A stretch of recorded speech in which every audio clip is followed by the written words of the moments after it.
Let me thank you all for coming out. This is a wonderful turnout. And let me thank George and Chris and Patty, and let me thank Larry for that very generous introduction. Before I go on, I want to introduce a couple of people who are with me today. Please welcome Ro Connor. Ro.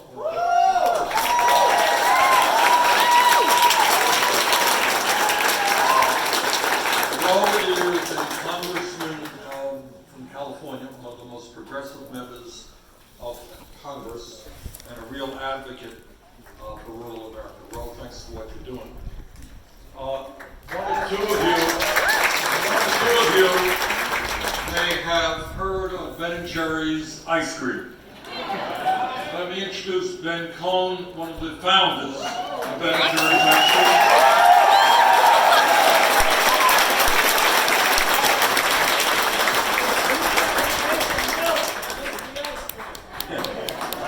And what you may not know, you may have heard of Ben & Jerry's, but you probably don't know that Ben & Jerry's ice cream in Vermont has been an enormously strong friend of dairy farmers, paying them good prices for their products.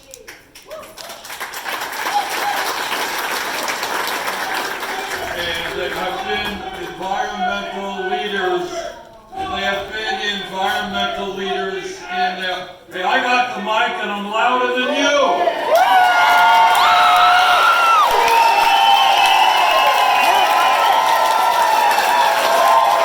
What happened? Somebody interrupted him. Hey, Bernie!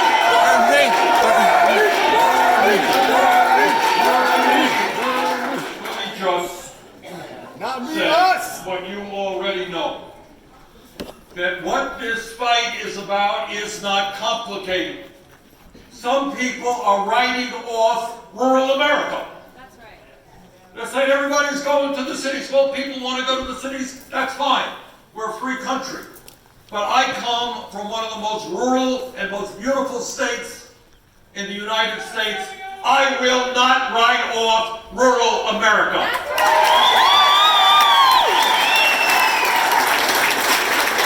Three cops took him out. You know, there is something to be said. I think a lot I have to a be reason said to do this, and I don't for even do it. kids growing up on beautiful farms. There is something to be said for the heroes and heroines who grow the food that sustain our lives. You know, maybe I'm kind of radical here, but I think a farmer who produces the food that we eat may be almost as important as some crook on Wall Street who destroys the economy.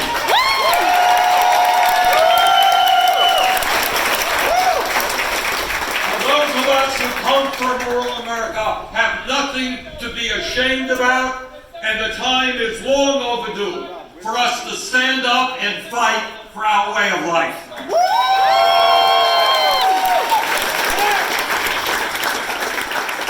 And I don't have to tell you, you've already heard it this morning and you know it, sadly, tragically in your own lives, that rural counties throughout this country are depopulating.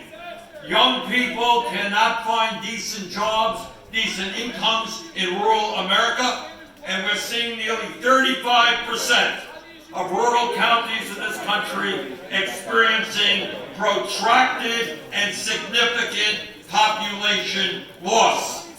In Iowa and in Vermont, the numbers are even worse. 2/3 of Iowa's counties and more than half of the counties in my state of Vermont have experienced declining populations. We have seen schools, churches, and community centers shut down. And we have seen vibrant main streets boarded up and deserted. In Iowa, in Vermont, and all across rural America, we have seen family farmers go out of business as the prices they receive for their products decline rapidly and do not even cover the cost of production. We have seen at the same time, tragically and dangerously, large agribusiness corporations and factory farming taking over agriculture. And today, we do say enough is enough.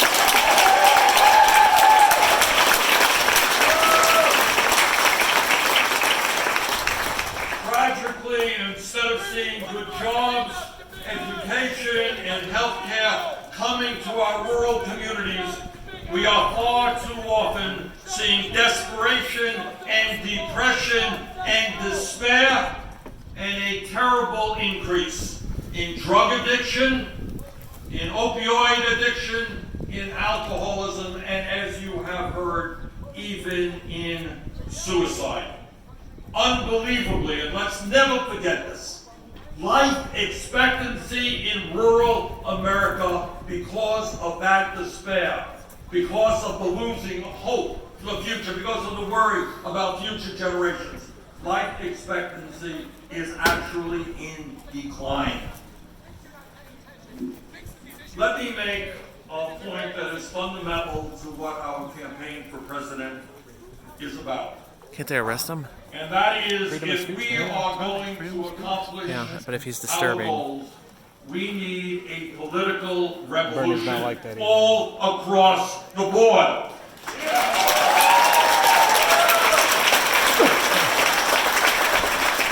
And this is not just rhetoric, it is absolutely what we have got to do. And that is, we need to create an economy and a government that works for all Americans, not just large multinational corporations and the 1%.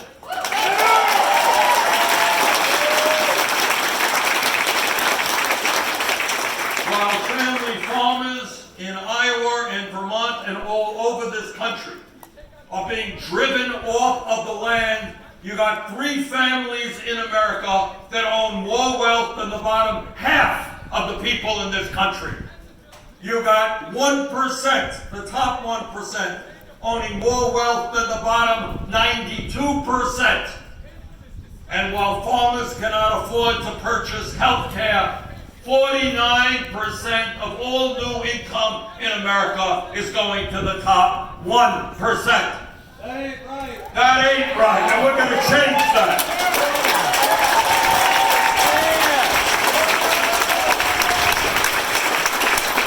Over the last 40 years in this country, we have seen a massive transfer of wealth, going from working families, going from family farmers, going from industrial workers, going from the middle class to the top 1%.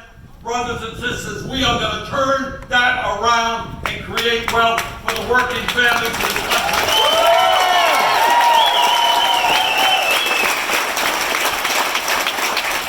Today we're going to focus on family agriculture. We're going to talk about agribusiness. But I want you to know that the fight is the same in almost every sector of American society. Let me give you a few examples. At a time when the average interest rate on credit cards is over 17%, Wall Street is making record-breaking profits and paying their CEOs outrageous compensation packages. You know how much Wall Street borrows money from? For 2.5%. And yet we're paying 17% interest rates on our credit cards, and you got payday lenders picking on the poorest people in this country, charging them 40, 50, 60%. We're going to take on Wall Street and end usury in the United States of America.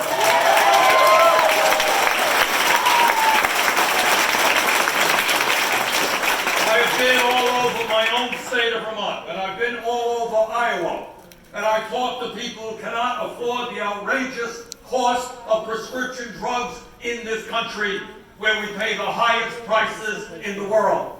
Last year, the top 10 drug companies made $69 billion in profit, yet 1 out of 5 adults in America cannot afford the medicine they need. We're going to stand up to the greed of the pharmaceutical industry. We're going to cut prescription drug prices in half in America.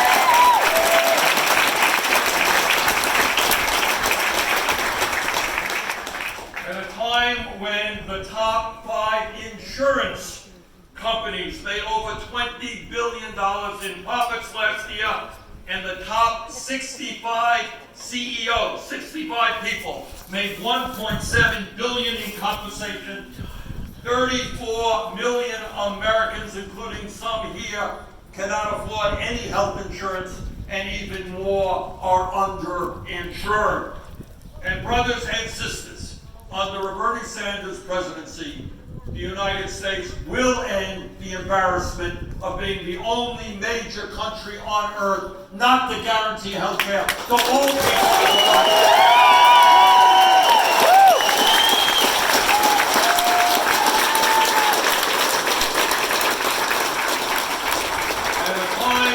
Climate change is doing horrific damage to this country and to the world. The fossil fuel industry continues to make huge profits while their CEOs lie to the American people about the dangers of fossil fuel. So the point that I am making is the fight that we have against agribusiness is exactly the same fight that people all over the country are facing. Bottom line is that the rich are becoming much richer, that corporate greed is destroying the middle class and the working class of this country. And what the message of our campaign is about, it's us, not me. Because together we are going to stand united and take on.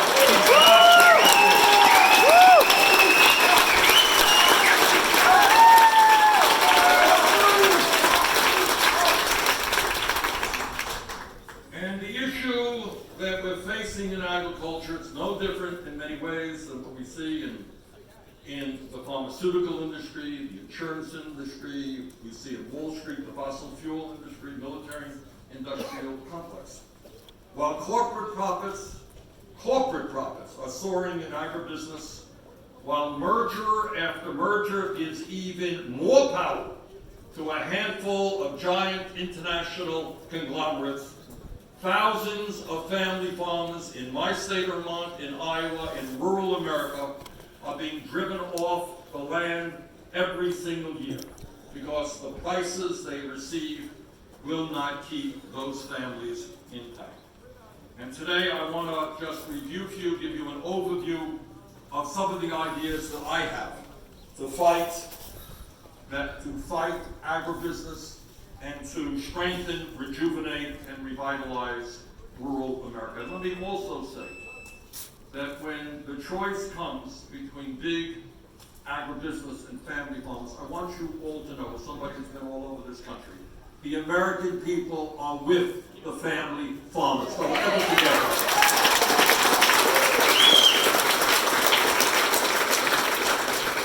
First and foremost, when we talk about rural America, we have got to obviously talk about agriculture and the crisis in family-based farming.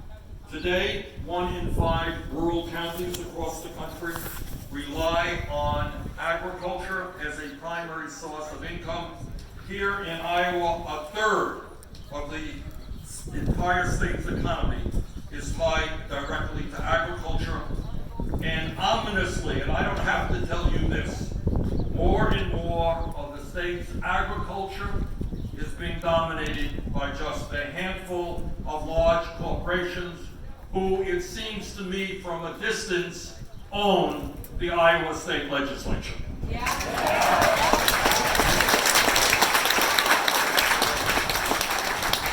And legislatures throughout this country. Over the past 40 years, listen to this, over the past 40 years, the United States has lost 90% of its pork producers, 88% of its dairy producers, and 95% of its egg farmers.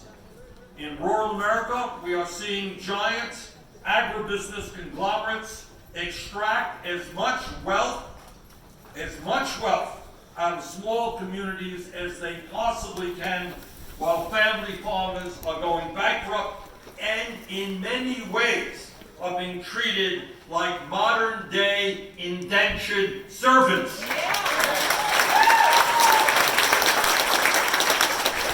about it. Think about the pride of being a small farmer and being converted into an indentured servant. In too many rural communities, there is only one buyer of crops, which means farmers and ranchers are at their mercy. Farmers and ranchers are forced to use one corporation's feed and livestock. They are forced to accept one corporation's costs, and they are forced to accept one corporation's lower and lower payment rates. The result, and this is an incredible result, and I hope people in urban America hear this. Farmers know this, but urban America needs to know that when you go to the grocery store, it turns out that you are spending, that farmers are getting less than 15 cents on every dollar that we as consumers spend to purchase food. And that is the smallest share for farmers in the modern day history of our nation. 85 cents of every dollar consumers spend for food goes elsewhere. We want farmers to get a fair price for their product and a decent percentage of it.